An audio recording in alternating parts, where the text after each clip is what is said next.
Jamaah, kalau antum jenderal bintang 4, kalau antum seorang gubernur atau seorang raja atau seorang presiden pun, ketika antum berhadapan sama bapak ibu antum, pangkat antum tetap anak.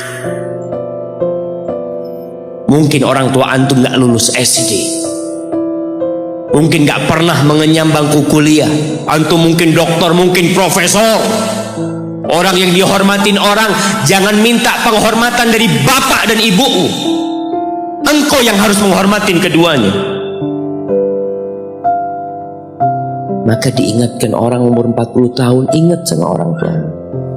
Antum lihat di mana antum campakkan orang tua antum, di mana antum tinggalkan orang tua antum. Ridallah fi ridal walidain, keridhaan Allah bergantung kepada keridhaan orang tua kita. Wa sukhtullah fi sukhtil walidain, dan kemurkaan Allah bergantung dengan kemurkaan kedua orang tua kita. Wa an a'mala salihan tardah, bantulah hamba untuk beramal soleh yang kau ridhain. Wa aslih li fi dzurriyyati, dan perbaiki aku di anak keturunanku ya Allah. Jamaah, balasan untuk orang yang berbakti kepada orang tuanya kontan Allah bayar di dunia sebelum di akhirat. Balasan buat orang yang durhaka sama orang tuanya kontan nih, dibayar di dunia sebelum di akhirat. Ma min dzambin ahaqqu an yu'ajjilallahu lahul uquba fid dunya ma'a ma yudakhiru lahu fil akhirah minal baghi wa qati'atir rahim, wa fi riwayah wal uquq. Tidak ada dosa yang lebih pantas untuk dibalas di dunia sebelum di akhirat nanti daripada kezaliman dan kedurhakaan kepada orang tua. Jadi kalau bicara berbakti sama orang tua, itu bukan kita ngasih tahu sama anak kita, nak kamu harus berbakti sama orang tua, nak kamu harus seperti ini pada orang tua. Nggak perlu. Anak-anak itu perlu contoh dari bapak dan ibu. Berikan contoh, dia akan berbakti. Ingat seorang anak yang dia tinggal sama bapaknya tinggal sama dia. Bahasanya bapaknya tinggal sama dia, berarti bapaknya ikut dia, bukan dia yang ikut bapak. Sudah tua bapak, istrinya kurang suka sama bapak. Ya udah tua ngerepotin. Akhirnya istrinya usul, gimana kalau bapak ditaruh di atap? Jadi rumah itu ada atap, ada kamar biasanya di sana di Arab sana.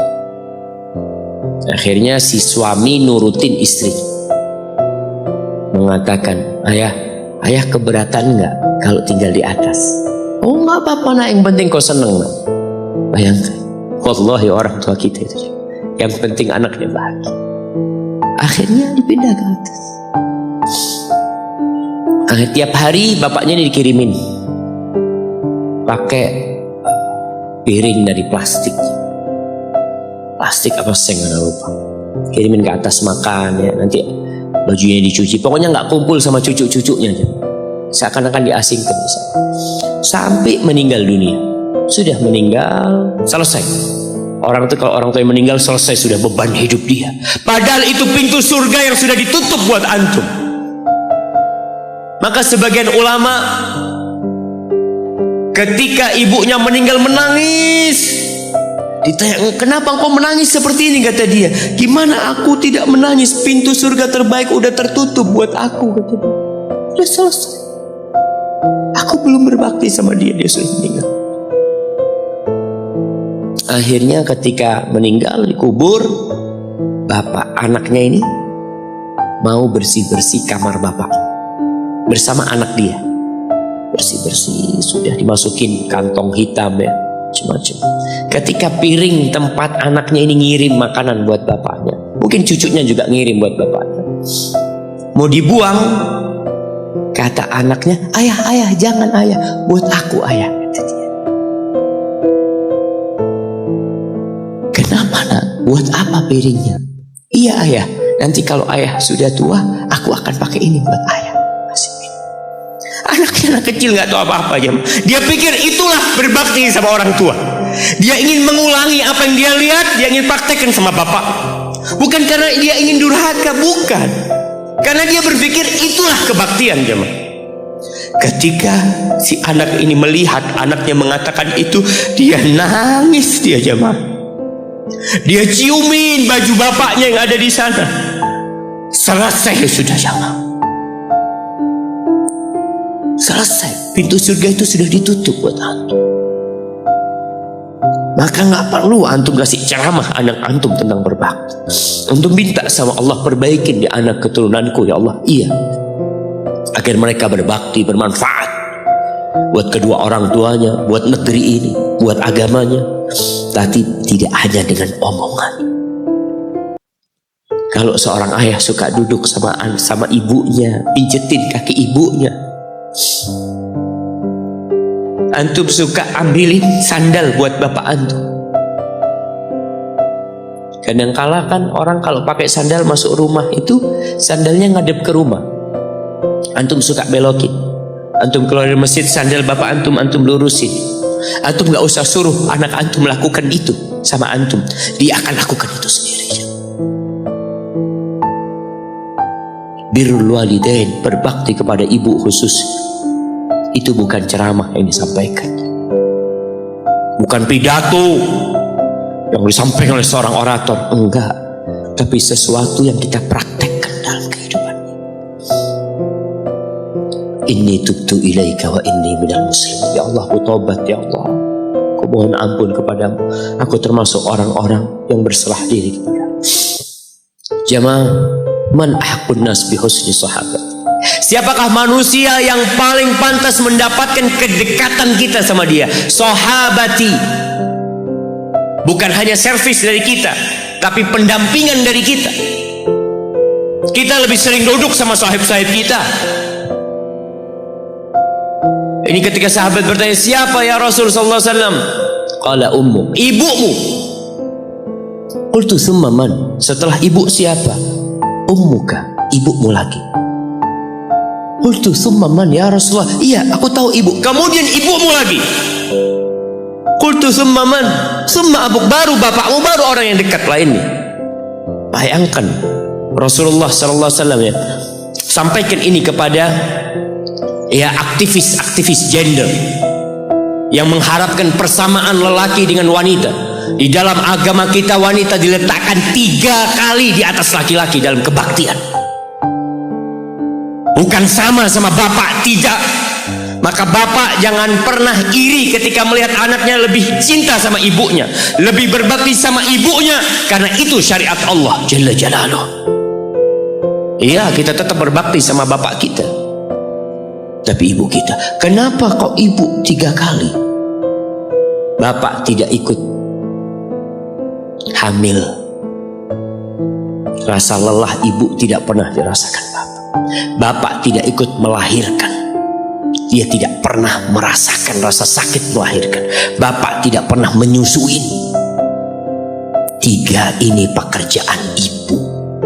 Sehingga ibu dikasih tempat yang lebih tinggi, jemaah. Bihusni sahabati, dengan pendampingan kita, dengan kebaikan kita, ibu kita. Maka berusaha jamaah untuk sering-sering kumpul sama ibunya. Tadi kalau antum keluar kota, masya Allah jamaah, anda bertemu dengan seorang lelaki yang sudah tua, dia hampir 60-an, ketemu di pesawat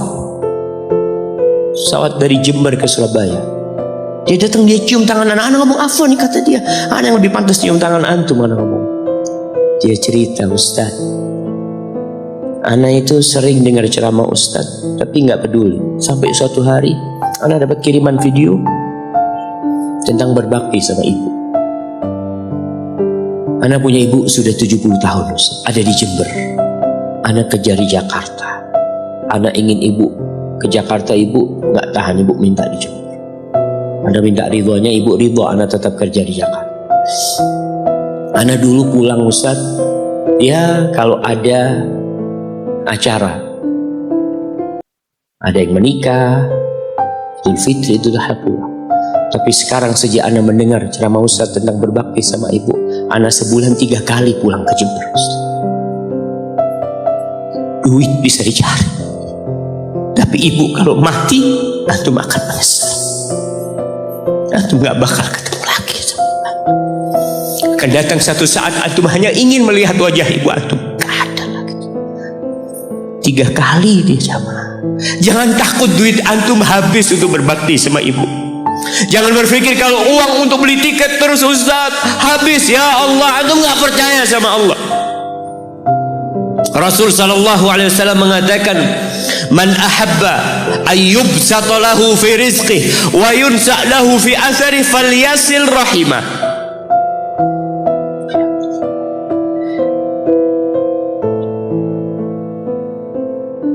Barang siapa yang ingin rizkinya diluaskan, barang siapa yang ingin umurnya dipanjangkan, apa yang dia lakukan? Sambung rahimnya. Sambung rahim. Rahim kita sendiri, ibu kita. Kita dari sana keluar.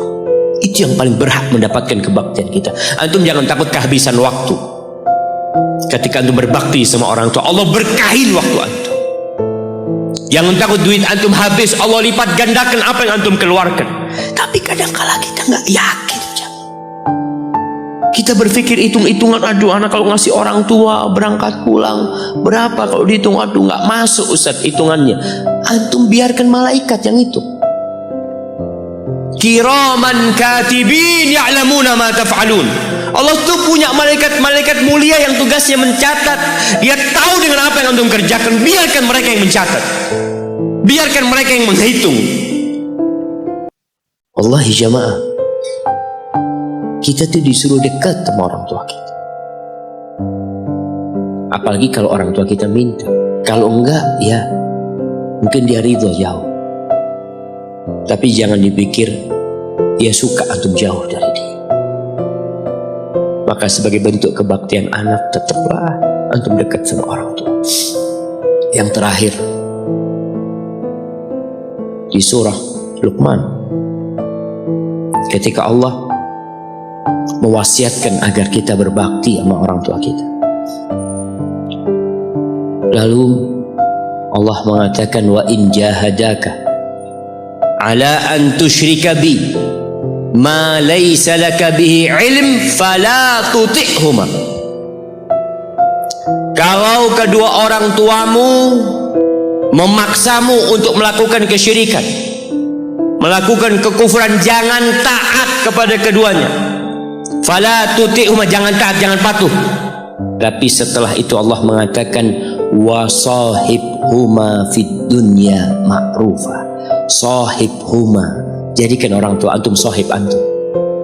Temanin dia, jangan ditinggal. Kebanyakan di antara kita berkata, Ustaz, abah ana belum dapat hidayah, ibu ana belum dapat hidayah. Pertanyaannya, antum hidup di mana? Ibu antum hidup di mana? Ana hidup di Jakarta, ibu ana hidup di kampung, orang tua ana hidup di kampung. Antum setahun kali pulang. Kata Allah, sahibhuma fid dunya ma'rufa. Ini yang kafir. Temanin keduanya dalam kondisi penuh dengan kebaikan.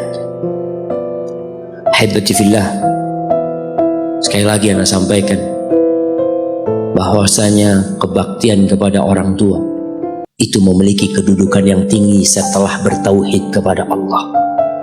Wa qadha rabbuka alla ta'budu illa iyyah wa bil walidain ihsana imma yablughanna 'indaka al-kibara ahaduhuma aw kilahuma fala taqul lahumā uffin wa la tanharhuma wa qul lahumā qawlan karīma. Antum baca nanti surat Al-Isra ayat 23. Antum baca, jangan cuma dengar, baca tafsirnya, supaya antum tahu bagaimana Allah menyuruh kita untuk berbakti kepada orang tua kita dan apa yang Allah inginkan. Hadza wallahu a'lam bissawab. Itu yang bisa Anda sampaikan pada kesempatan kali ini. Apabila itu benar, itu dari Allah Jalla Jalaluh. Kalau ada yang salah dan kurang berkenan, itu dari diri Anda pribadi. Allah dan Rasulnya terbebaskan dari kesalahan.